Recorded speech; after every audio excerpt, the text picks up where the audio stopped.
Alright, I'm going to be doing a short little video. I'm going to keep it nice, short and sweet.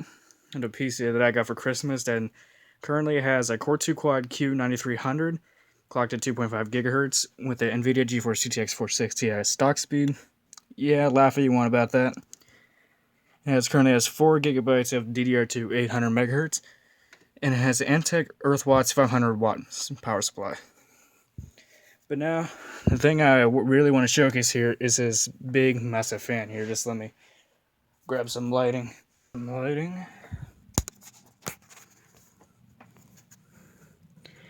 As you can see, this is one really big fan. And this is seriously just for the Core 2 Quad processor itself. And it is an OEM motherboard. It's a Gateway LX6810. Currently has Windows 7 64-bit Ultimate Edition. Gonna turn his monitor on and show you what this thing looks like when it powers on.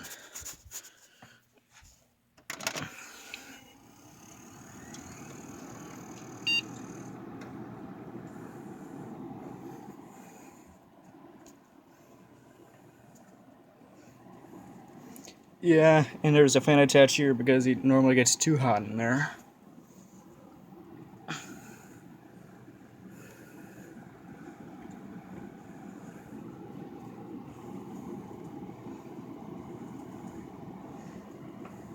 And if you ask the sub vendor for the graphics card, it is by EVGA. I also have 2 Toshiba drives. One is a 1TB CanVio drive, and a 2TB Toshiba. I've had this for a couple years now, so I can't exactly tell you and what the other name is other than it's a Toshiba.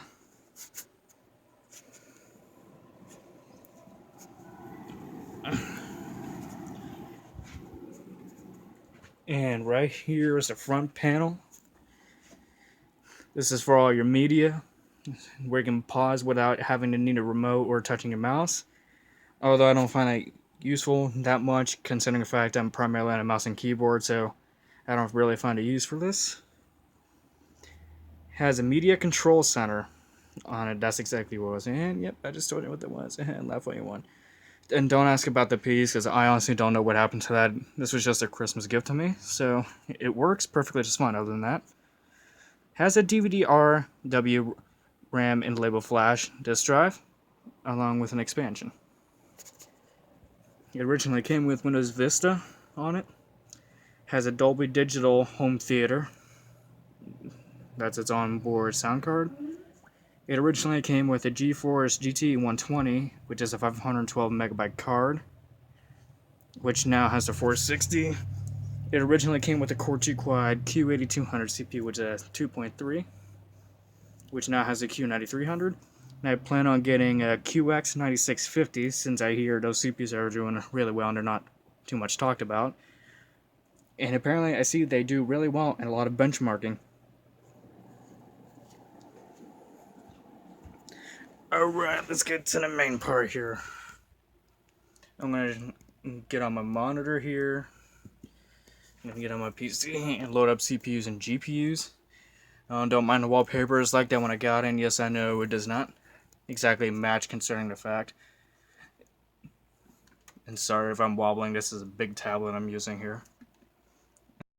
Anyway, here's the desktop. Yeah, we already went through that. Accidentally stopped the video.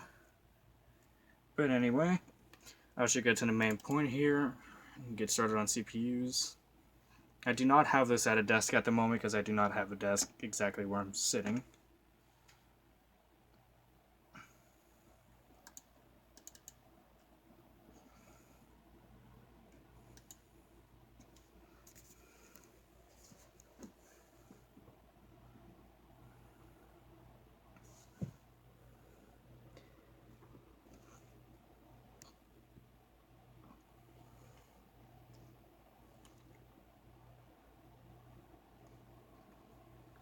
Oh god, this tablet really is kind of hard to carry.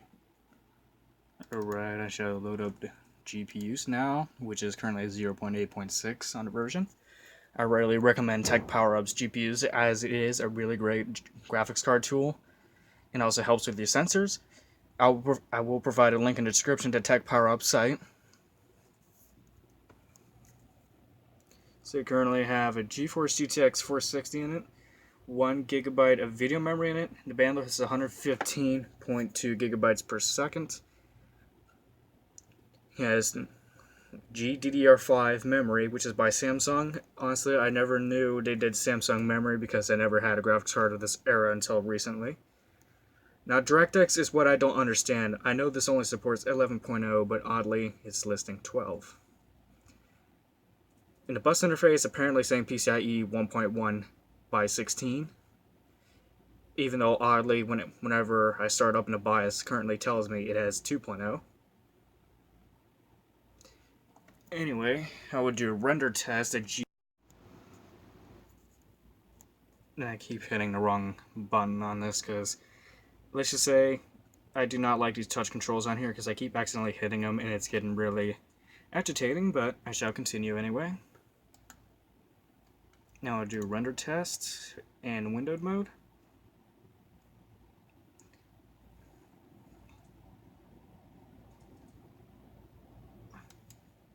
And now I would do a render test at full resolution at 1080p.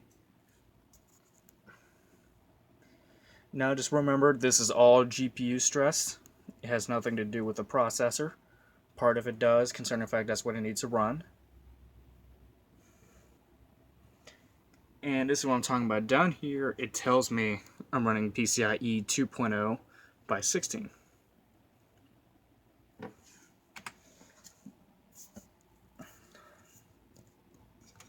And now we'll go into my control panel. So I go into my system settings.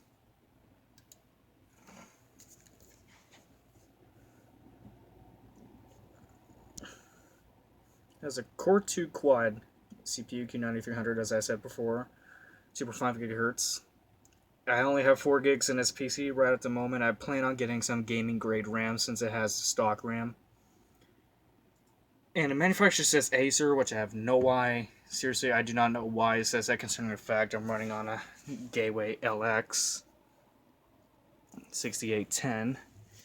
And I will bring up CPUs one more time to show you my sub vendor is actually a Gateway for the PC. Oh, and it's already loading. Oops. On my main board, it says I have a Gateway motherboard. The N4 730i chipset, which is all by NVIDIA. And the BIOS on this is dated to October 31st of 2008.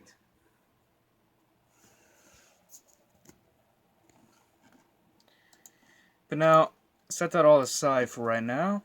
Let me get Steam started. And I would do a quick benchmark of Lost Planet 2, which is apparently a hard game to run, in my opinion. It just takes a lot of, especially Test B, it just takes a lot of stress just to run it. There it is. Apparently only one of my friends has it. Run it in DX11, since that is obviously a harder choice to run. And one of my friends on Steam just messaged me, so I'm going to check that. No, never mind. It's just one of my friends, yeah.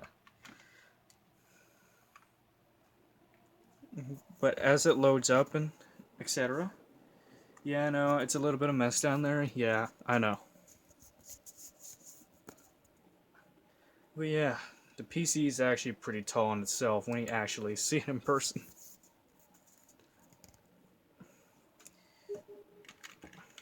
And let's see, go back to my settings here.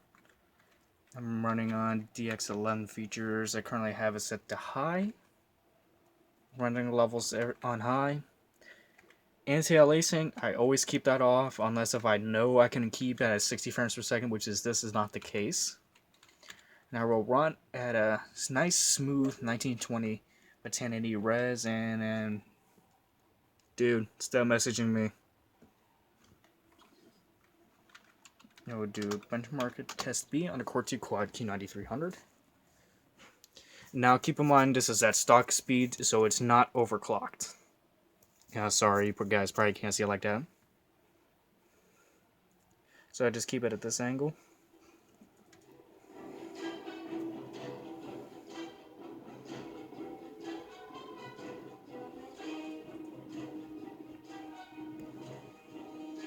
As you see, it does run good for the most part, and you will see it drop into the 30s. But just remember, do not be discouraged if you try to benchmark this on your PC, because this is nothing but a stress test. It actually stresses more than what's actually going on screen.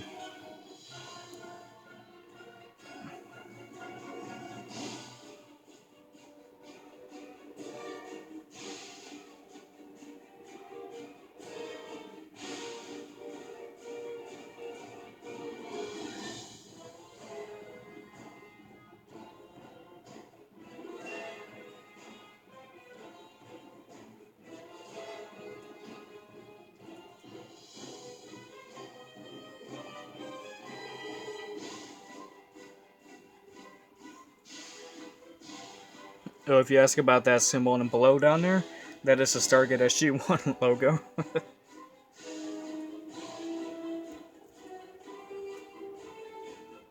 And come on, get back in focus. There you go.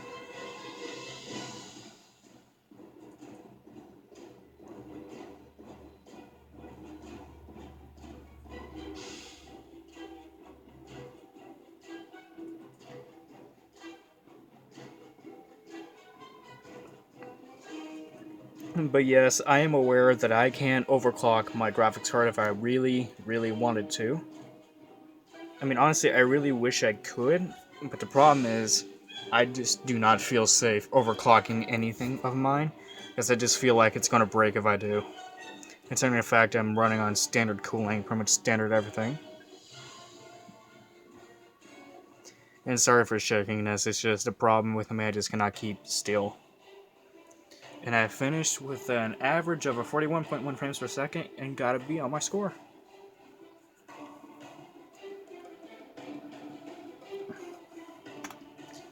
This is not a bad CPU at all, considering the fact it came out in January of 2008, which is actually a really big surprise with the performance it packs.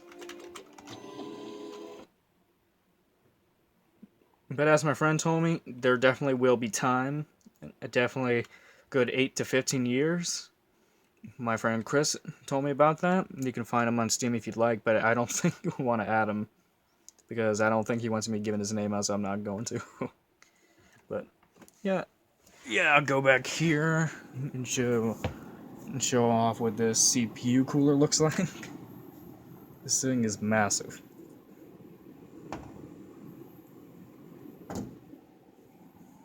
And oh boy, it looks like one of my fans just stopped working. There we go. There we go. Hope y'all enjoyed the video. Yes, I know I don't really do videos too much like this that often. And yes, I know I'm a beginner at these videos because I rarely do videos outside of what I do on my main screen in whatever music productions. But yes, if you want to, you can hit like and subscribe. And thank you for watching my channel.